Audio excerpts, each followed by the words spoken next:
মানে বিজেপি রাজ্যের দুশ্মন মানে এরা হাসা কথা চলে যায় ডকুমেন্ট বিজেপি এই বিজেপি সরকারের এলাকার মুখ বন্ধ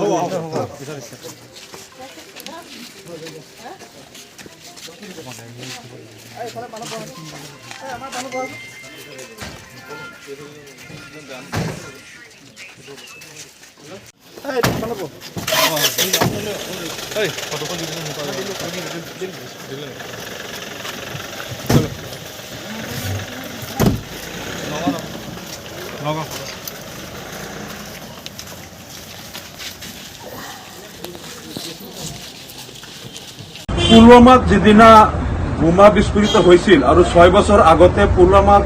যিদিনা 300 কেজি RDXৰ বিস্ফোৰণত প্ৰায় 42 জন ভাৰতৰ CRPF জোৱান নিহত হৈছিল সেইদিনাই মই কৈছিলো যে ইয়াত চৰকাৰৰ ষড়যন্ত্ৰ আছে আৰু ভাৰতবৰ্ষত এটা সাম্প্ৰদায়িক মেৰু বিভাজন কৰি 2019 লোকসভা নিৰ্বাচনত জয়লাভ কৰিবলৈ কেন্দ্ৰীয় চৰকাৰৰ ষড়যন্ত্ৰত পুলৱামা বিস্ফোৰণ হৈছে আৰু সেইদিনাই মই কৈছিলো আৰু নিৰপেক্ষ তদন্ত বিচাৰিছিলো কিন্তু দেখা গ'ল যে এই 6 বছৰত কেন্দ্ৰীয় চৰকাৰে পুলৱামাত হত্যাকাণ্ডৰ তেওঁলোকে তদন্ত নকৰিলে কেনেকৈ 300 কেজি RDX লৈ কাৰখন CRPFৰ কনভয়ত সোমাল আৰু কাশ্মীৰৰ ইমান এটা নিৰাপদ জোনত তাত ইমান এটা হাই সিকিউৰিটি জোনত 300 কেজি RDX কোনে সোমালে কেনেকৈ সোমালে আজিলৈকে কেন্দ্ৰীয় চৰকাৰে তাৰ তদন্ত নকৰিলে আৰু তদন্ত নকৰাৰ কাৰণে তাৰ প্ৰকৃত কাৰণটো ৰাইজে নাজানিলে আৰু কালি যিটো পেহেলগামত যিটো তাত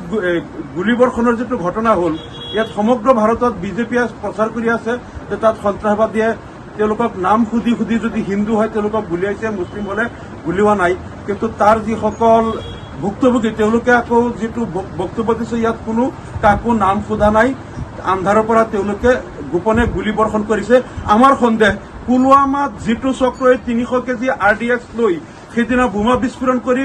42 জন CRPF জোৱানক শ্বহীদ কৰিছিল কালিৰ ঘটনাটো সেই চক্ৰটোৱে কৰিছে যদি কেন্দ্ৰীয় চৰকাৰে মোদী চৰকাৰে যদি ইয়াৰ নিৰপেক্ষ তদন্ত নকৰে আৰু এই ঘটনাটোক লৈ সমগ্ৰ ভাৰতত যদি হিন্দু মুছলমানৰ মাজত এটা বৈষম্য আৰু বিভাজনৰ তেওঁলোকে ৰাজনীতি কৰে তেনেহ'লে আমি বুজি পাম এইটো অমিত শ্বাহ আৰু নৰেন্দ্ৰ মোদীৰ ষড়যন্ত্ৰত হৈছে আমি আকৌ দাবী কৰিছো পুলৱামাৰ যিদিনা বোমা বিস্ফোৰণ হৈছিল সেইদিনা আমি যেনেকৈ কৈছিলো ইয়াৰ নিৰপেক্ষ তদন্ত লাগে আজিও আমি কৈছো পেহেলগামৰ এই ঘটনাৰ তদন্ত লাগে যদি এই তদন্ত নকৰে আমি বুজি পাম অমিত শ্বাহ আৰু মোদীয়ে যিটো চক্ৰান্ত কৰি পুলৱামাত আগতে RDX বিস্ফোৰণ কৰিছিল কালিও পেহেলগামৰ হত্যাকাণ্ডটো তেওঁলোকে কৰিছে বুলি আমি বুজি পাবলৈ বাধ্য হ'ম কাৰণ জম্মু কাশ্মীৰৰ প্ৰাক্তন ৰাজ্যপাল SP মালিকে এই বিষয়টো লৈ কেন্দ্ৰীয় চৰকাৰক প্ৰকাশ্যে দোষাৰোপ কৰিছিল যে 300 কেজি RDX অমিত শ্বাহ আৰু নৰেন্দ্ৰ মোদীয়ে তাত আনিছিল আৰু তেওঁলোকৰ ছত্ৰছায়াত তাত বোমা বিস্ফোৰণ হৈছিল আৰু এইটো লৈ তেওঁলোকৰ বহুত বাক বিতণ্ড হৈছিল আমাৰো সন্দেহ কাশ্মীৰত বাৰে বাৰে এই কেন্দ্ৰীয় চৰকাৰেই এই ঘটনাবিলাক কৰে যাতে সমগ্ৰ ভাৰতত মুছলমানৰ বিৰুদ্ধে তেওঁলোকে এটা হিংসা আৰু ঘৃণাৰ ভাৱ বিয়পাই দি যাতে তেওঁলোকে ৰাজনীতি কৰিব পাৰে এইটো আমাৰ সন্দেহ গতিকে আমি নিৰপেক্ষ তদন্ত দাবী কৰিছো